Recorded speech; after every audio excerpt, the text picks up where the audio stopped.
float? Almost. Some of them do, and then they slowly So just, I won't answer that one.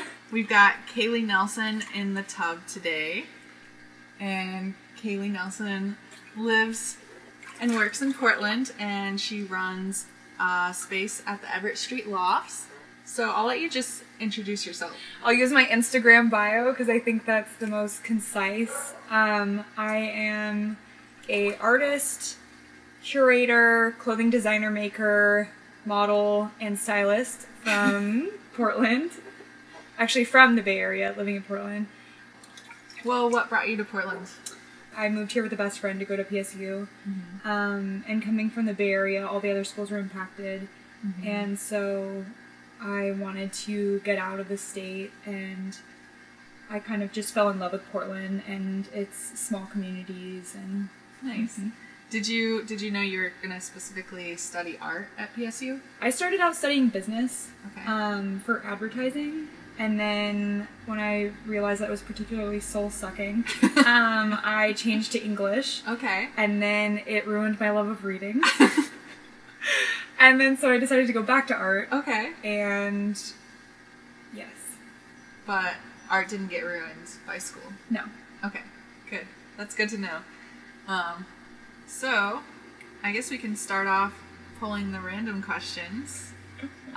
Complete the sentence. If you like blank, then you will like my work. If you like calculated movements, organization, tough women, And a little bit of nudity. And a little bit of nudity, then you will like my work. That's, I think there's a lot of people who identify with liking those things. So, excellent. What's the next one? Where should I pick from? What one do you think? Singularity.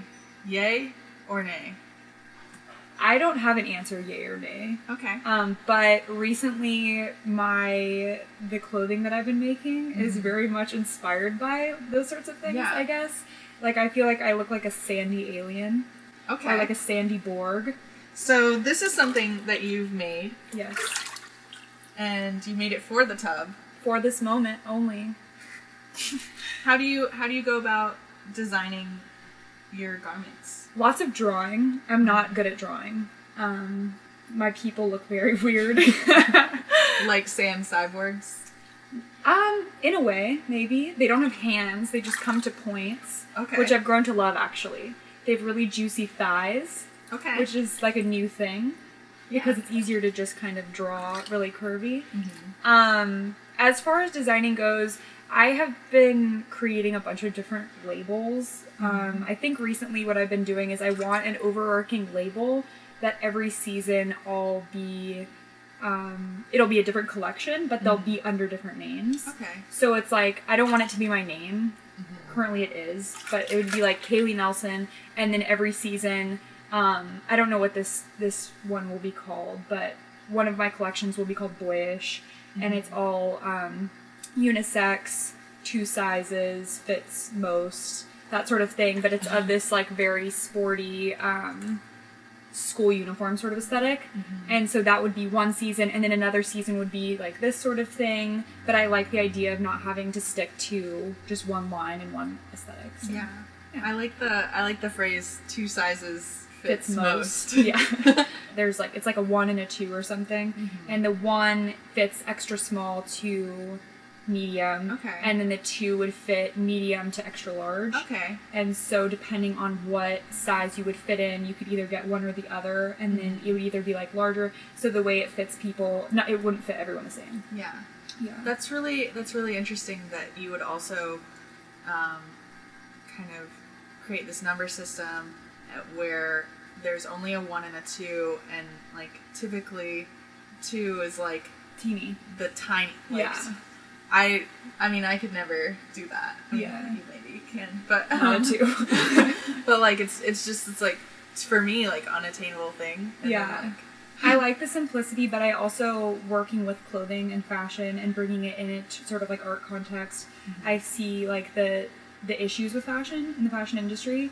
And so, I mean, there are a lot of issues with sizism. I mean, because like when you see one size fits all, there are a lot of companies that say one size fits all, but we know that that's not true, and that's really frustrating for a lot of people that I've talked to. And so I was gonna do like one size fits all, and I was like, well, that's like inherently problematic. And then I was thinking two size fits all, but that is also problematic. And so I mean, I think it's more like two size fits most. I think that's more like it's more sensitive to the subject. I like that language a lot. Thanks. Next question. How would you define your aesthetic? I would define it, I think I do really like the minimalist aesthetic. I mean, it's all over Portland. It's like, it's very popular right now. But mine, I'm not like clean white. Yeah. You know, like I just can't live that way. That's just not, like I try being that way. I live that way. It's just so limiting. It is. Yeah. So I really like working with like small details and minimal color palettes and those sorts of things. A lot of like muted tones. But I also really do enjoy like powerful feminine features, like this sort of collar thing. It could look like a BDSM collar. It could look like I'm making one that is very subtly like an Elizabethan collar, or it could be like a Egyptian queen. You know, it really could be anything. Yeah. And so I like playing with these sort of like powerful feminine roles. Nice. Yeah. Should we try? Yeah. They're like getting waterlogged. It's alright. Is there a specific work you've made in the last 5 years that felt like a turning point or like a major touchstone, and like so from that point on everything had to be on that level? I think in 2011 I took a class at PSU with one of my favorite teachers, Rachel Hines, and I think it was Making and Meaning. And it was like the class transformed me. It really did. I started out doing sculpture, and then I was getting more into installation, and the final for the project, or for the class, I did a performance. It was my first performance ever, and of course I was really into making work about the womb then, and so it was called From Which You Came, and I did this performance piece where I made this ladder that had these specific dimensions. I made this long tube thing out of my bed sheets. I made the clothing, so I really constructed everything out of very like important material, and then I performed within the space, and I like crawled through this tube, and it was like I got really vulnerable. That piece was really important for me because I was like, I performed and I survived, for one, and then also just seeing how I thought, because when I was making installations, I was really interested in performing in them, or I thought that there was a lack because I felt like they needed to be activated in a certain way. And then I realized when you construct a space and you perform within it, it just adds like a whole nother element.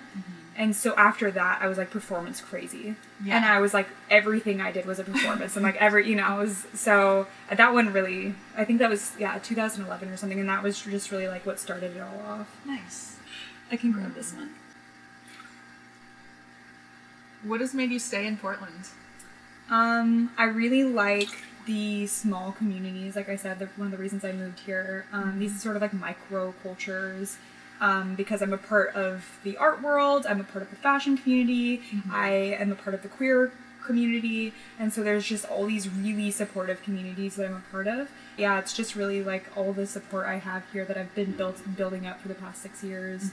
That I think about leaving, and I don't know, it's like kind of sad, but I mean, residencies are very important, and I can always come back. Yeah. So, next question. What's the relationship between your curatorial work and your art practice?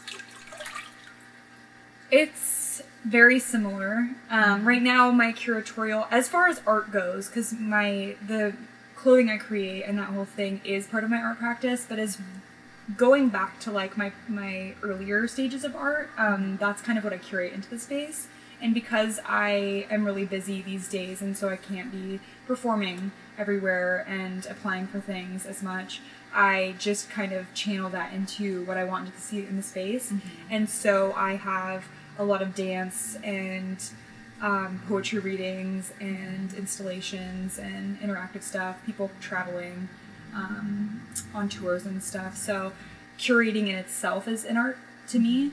And so, and I can curate, what I'm really interested in doing with clothing and installations and performances is curating people's experiences. And so I can do that just by using other bodies. And so if I want this musician with this style of work and then a dancer or something, I can make that happen and I can bring these people together, and then, you know, people will experience that in a certain way that I feel like I've kind of constructed. So in a way, it's like my art practice right now. Yeah. How often do you find that you bring different groups together? Like, you've had a lot of shows at your space lately. Like, yeah. Is it still happening once a week? No. Where there's something? No. Because there was a moment I couldn't be here. I would be dead. I almost died. Yeah. I feel like. There was a moment when I remember just every week there's something going on, and it seemed like it was bouncing between different groups, because I know that sometimes you pull different crowds. Was there, at least for that time, was there any crossover between like the queer community and then like you get a lot of PSU graduates? Like, the weekly show, I mean, it would be like a poetry reading of trans poets from all over the United States doing a tour one week, and then when you were in the show, it was the PSU MFA grads, and then the next week would be a poetry reading, and then the week after that would be like a dancer from Philly, and so it really was, every week was something completely different, and I really love bringing in work that I don't see at other spaces, and involving my friends and my followers, I guess, of composition to present them with something completely different. Alright, so next up, when did making wearables become important to you? When I was in the BFA program, what I had imagined my final thesis project being halfway through was I was going to make these, I think initially it was like 6 pieces, and they were all going to be wearables, and I was researching Lygia Clark a lot and how she uses materials to affect people's bodies, like putting stones in the hand and like weird mesh bags of things on people's eyes and those sorts of things. And then Franz West did these structures, these sort of wearables, I think they're called adaptives, and they were these metal and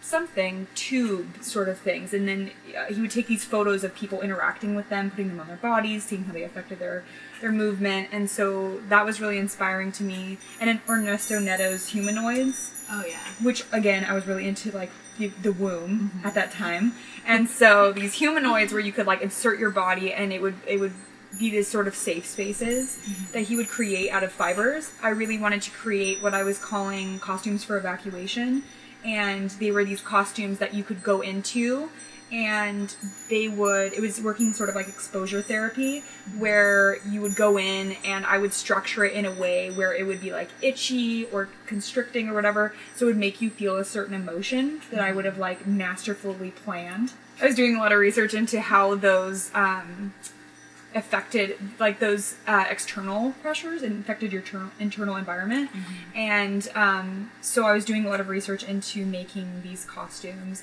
and so that's kind of what started me being really interested in wearables and how not only wearing the way you dress yourself affects, and it sends out messages and it affects how people look at you or perceive you maybe, it also affects the way that you hold yourself or perceive yourself. Would you say the amount of restraint or effect that your wearables that you're making now is a little bit more subtle? Yeah, definitely. And I think I focus on that less, like how it actually affects the physical body. It's mostly currently about like it visually. But I notice now wearing this like cuff thing, it's like really making my neck rigid. And I find it very interesting the way that like it's making me move my neck and my head. And so I think it's still there, but it's sort of in the back of my mind. Right. I think this is the last one we got over near me. But you're hoarding them. If you could go back and give yourself advice at any moment in time, what would it be? So, Kayleigh Nelson from 4 months ago. Don't let your domain expire. That's it. That's a great one. Ooh, a limp one. What is your favorite exhibition space in Portland? I really love Performance Works Northwest and Linda Austin's curation of performances and her residency that she does there for performers. And I don't know. I am really looking forward to more performance spaces in Portland in places that help fund artists in doing those. I really love TBA. I really love what Pica does. I mean, they're great. They really are. What is your workflow like? Like, how do you set yourself up? What are the things that you absolutely need around you to get some work done? Nicki Minaj Pandora. Excellent. And my computer, because in order for me to work, I need a lot of visual inspiration. And so I have so many folders on my computer of, clothing or pieces that I've seen, sculptures and stuff like that, and then I have my big pad, this giant thing of paper, and I sketch on that, and I am listening to my music and my sewing machine. But most of the time it really is a lot about being with my computer. And I used to do a lot of video work, and there's just the relationship I have with my computer is really important, and all of the information it has on it. And so it has to be there. Would you say your computer is super organized? Yeah, more than some people's computers. I mean, it is. It's really organized. It's just there's no space left. Yeah. That's my main complaint. Yeah. What is your favorite Nicki Minaj song? Oh my god, that's hard. I think it was actually a Beyonce song that Nicki Minaj remixed. Okay. And it's not Feeling Myself, but it's the other one. It's really good. Flawless? Yes.